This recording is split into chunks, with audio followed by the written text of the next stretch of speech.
In the Leeds Library, local author Chris Nickson is awaiting the official launch of his new novel, Skin Like Sliver. It is the third novel in his Inspector Tom Harper series, a Victorian period crime and mystery extravaganza. We caught up with him to find out what readers have in store.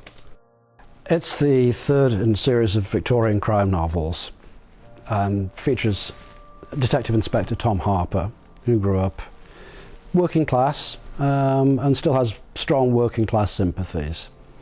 It's set in the early suffragist era, 1891.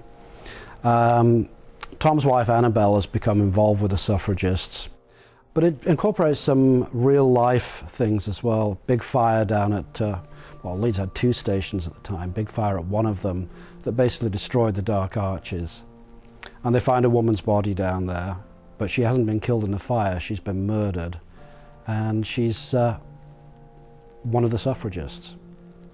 Annabelle, meanwhile, has become a speaker for the suffragists, and Tom's a little worried about what might happen to her if the killing was politically motivated or something like that. So it's a fictionalized snapshot of Leeds in the 1890s, if you like. I mean, my feeling about the book, to be quite honest, is it's the most complete novel I've written, because the crime is just one strand in it. What's going on politically, what's going on in the personal relationships is equally important to me, and I think that's, just my opinion, come out best in this book. I think all the elements, all the stars just aligned really well in this. I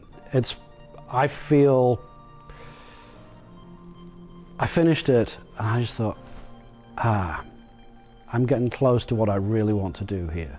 I'll never actually get there, because no writer ever does, but I feel I'm getting close. Leeds is where my heart lies. I think what makes this a very Leeds book is the fact that, apart from the settings, the characters are very redolent of Leeds. There's a lot of strong female characters, not just Annabelle. And there's history that relates to Leeds specifically. And hopefully the Leeds itself comes out as a character in the book. I try to make it that way in all the books I write, that Leeds is just the architecture, whether it's the great buildings or the slums, are a part of it. I did go deeply into the Leeds history for this, as I do for all the things I write, but I committed what a purist would consider a cardinal sin. The big fire at the stations, which was in early 1892, I moved forward a few months just to fit in with the rest of the plot. But there's other things in there, like the first electric tram in Leeds, which went from Sheepscot to Roundhay Park.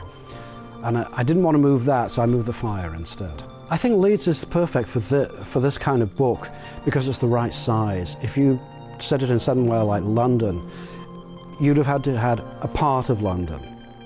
Leeds, even at this stage, you can take in much more of it.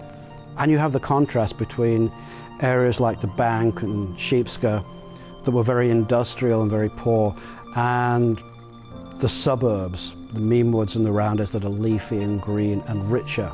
So you get that contrast, both geographical and financial as well. I think that works really well.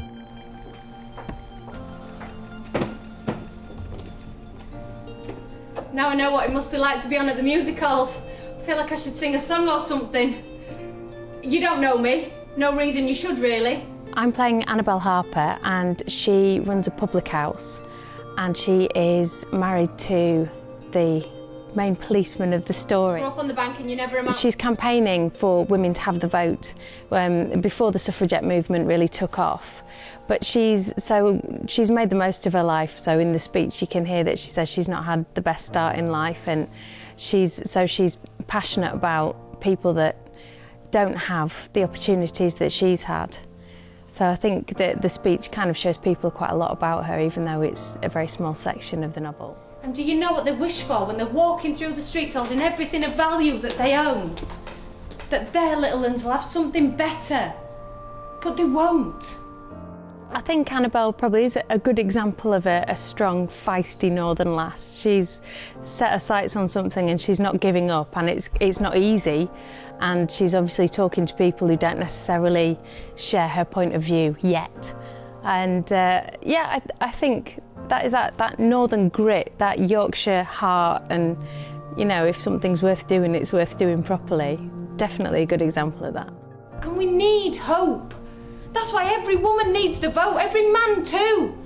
The only way those men standing for Parliament will ever do anything is if they need our votes to win. Yeah, I'm looking forward to reading it now. This has been my introduction into the series, so I feel like I know one of the characters already, so it'll be interesting to work backwards and find out how she gets to this point.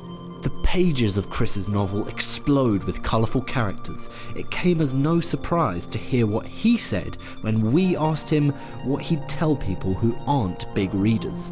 Well, if people haven't read in a while, read. Whatever you read, just read. Obviously, yes, I'd like you to read Skin Like Sliver or any other of my fine novels, but above all, just read. This may not be to your taste, historical crime might not, but read, please. It's important.